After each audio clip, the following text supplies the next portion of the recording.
皆さんごきげんよう、上川薫です。今回取り上げる話題は、次回の選挙に出てくるであろう元タレントの森下千里氏に焦点を当てようと思います。今年衆議院選挙が行われることは確実です。ただし、どの時期に行われるかというのはまだまだ確定しているものではありません。選挙が行われるからには、それに向けての準備というのは、与野党どちらにおいても少しずつ始まっています。そして選挙が行われるからには与野党どちらにしてもより多くの議席を取ろうとするものです。その中においても元タレントやもしくは現役のタレント、女優、様々な肩書きで知名度の高い人物を候補者として立候補させることがこれまではありましたし、また今後も同じように行われるでしょう。今回取り上げる森下千里氏も元芸能人であり、少なくとも知名度は高いのは間違いありません。そういった意味では自民党としては安易に知名度を高い人物を選んで持ってきたんだろうなというふうに思われるわけですが、じゃあどんな人物かというのは実際のところは個人個人違うものです。そして森下千里氏が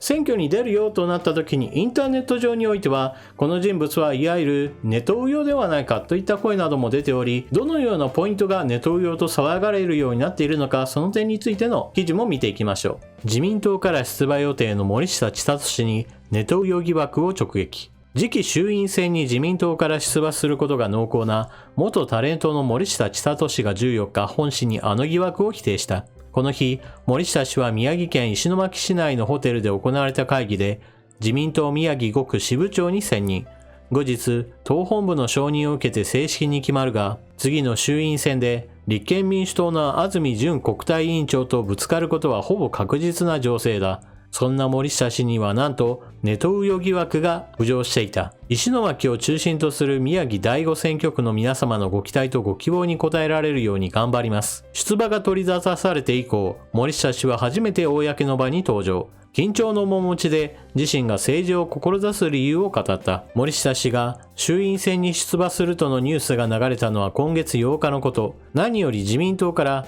安住王国とも言われる宮城5区で擁立という部分に驚いた人が多かっただろう。東日本大震災からの復興に強い思い入れがあるとされたが、森下氏は愛知県名古屋市出身。タレント時代に政治的なイメージもなく、唐突感があったことは否めない。出馬報道で注目されたのがツイッターだった。森下氏は2020年はほとんどつぶやいていなかったが、今年に入ってからツイッター利用を再開。政治的なツイートが増えていた。その内容などから一部でネトウヨ疑惑が噴出することになったのだ。例えば2月3日のツイートでジャーナリストの池上彰氏に言及。池上氏がテレビ番組でトランプ前大統領について人権問題に関心がなかったと発言したことを受けて、トランプ前大統領が人権問題に力を入れていたのは周知の事実。それなのに否定するような池上さんの発言が放送されてしまうなんて、みんながしっかりとウイグル問題に目を向けてほしいですと訴えた。ウイグル問題とは中国による少数民族への人権侵害のことだ。記事に出てきたツイッターでの発言はこちら。ネットで話題になっている池上彰のニュースそうだったのかの後にウイグル問題に目を向けてほしいということを書き込んでいます。そして記事の中では書かれていませんでしたが、このウイグル関連についてのツイートもしていました。今世界的な大きな問題の一つであるウイグル問題。去年から清水智美さんのこの本が心に引っかかっていたのですが、改めてウイグルの方々が受けている苦痛に胸が痛くなります。最後のページのお願いにつぶやかずにはいられませんでした。皆さんもぜひ知ってください。この清水智美さんの本というのは、ウイグル問題を漫画化したもので、ウイグル問題がどんなものかというのが非常にわかりやすい内容となっています。それでは記事に戻ります。また自民党の杉田水脈衆院議員やジャーナリストの櫻井よし子氏など、保守的な人たちを数多くフォローしていることも発覚。ネットではネトウヨと同じ匂いがする。残念ですが森下さんはネトウヨになってしまいましたとの声が上がるほどだ。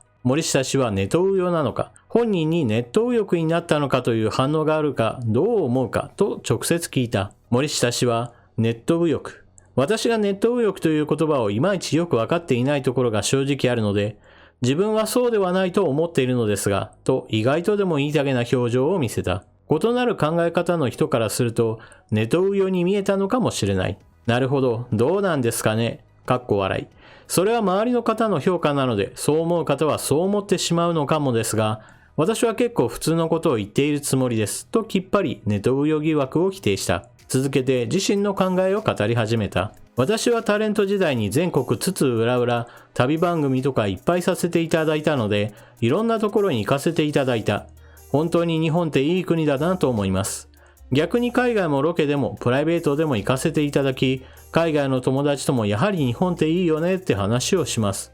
どこの国に行っても、国内のどこに行ってもみんな思うことだと思う。現在は映像プロデューサーの仕事をしており、日本文化の継承は一つのテーマだという。日本の伝統工芸や日本の伝統文化というものをここで絶えさせないように継続していきたいなって気持ちはあります。森下氏は近いうちに石巻市内に住居を移す考え。自民党のタレント出身議員といえば、三原純子参院議員や今井絵理子同議員がいるが、続くことができるのか。記事はここまでですが、補足として、森下さんのツイッターなどで他にも政治的な発言として一つ拾っておきましょう。これは北朝鮮の拉致問題を取り扱った映画についての発言です。めぐみへの誓い、涙と疑問が止まらない作品でした。エンドロールが終わるまで、観客席から誰一人席を立たなかったことが、どれだけこの作品が胸に刺さるかを物語っているか分かりました。このように森下さんのツイッターなどではどちらかというと政治的な発言イコール人権問題についての関心が非常に高いことが分かります。そして衆院選挙における対立候補というのが立憲民主党の安住淳議員です。安住議員は1996年初当選以来8期連続当選しており、小選挙区においては非常に強いことを示しています。まず第一に、この森下千里氏が選挙に出てくるであろうその選挙区というのは非常に対立候補が強いことで知られており、そのため小選挙区での選挙において当選することはほぼ無理であろうと言われています。ですから自民党としてもある意味思い切った候補者を立てることができたということはあるかもしれません。そういった意味において森下千里氏が発言している内容というのは決して万人受けするわけではありません。例えば女性票を狙って子育て世代に対する支援がといったことが第一声で出てくるわけではなく、ウイグル問題であるとか、もしくは北朝鮮による拉致事件についての発言などを見ていると、決して多くの人々からの賛同を受けるというよりも、少なくともネトウヨかどうか、いわゆる右か左かではなく、右か左なのかを超越した人権問題についての話をしているのであり、そういった意味においては別に自民党だからといった話でもなく、ネトウヨというような定義も私は当てはまらないと思います。むしろウイグル問題であるとか北朝鮮による拉致事件というものを捉えて、それらの問題を追求した時にネトウヨだと指摘する方こそ人権問題に対する考えが私は非常に甘いと思います。そのような問題というのは右であるとか左であるとか、そういった分類とは全く異なる次元で重要な人権問題なのです。しかしインターネット上での反応を見てみると、こうした元タレントの人がいきなり政治的な発言をしたということから拒絶反応を示す人は多いようで、これまで政治的な活動を全くしていなかったのにいきなり議員を目指すのはおかしいといった指摘や、ジャーナリストの櫻井よし子氏のツイッターアカウントをフォローしていることなどから極端な右翼思考ではないかといった疑いを持つのも、これもまたおかしなことだと思います。私も櫻井よし子氏の活動は応援してはいますが、だからといって自分が右翼だから応援しているといったことはありません。これもまた先ほどの話とつながるのですが、人権問題というのは右でも左でも関係なく本来であれば追求しなければならない問題です。中国におけるウイグルやチベット、香港問題、そして台湾への圧迫など、様々なところで中国の横暴というものは目に余るものであり、これを批判するとそれがイコール右翼であるというレッテル貼りは非常に間違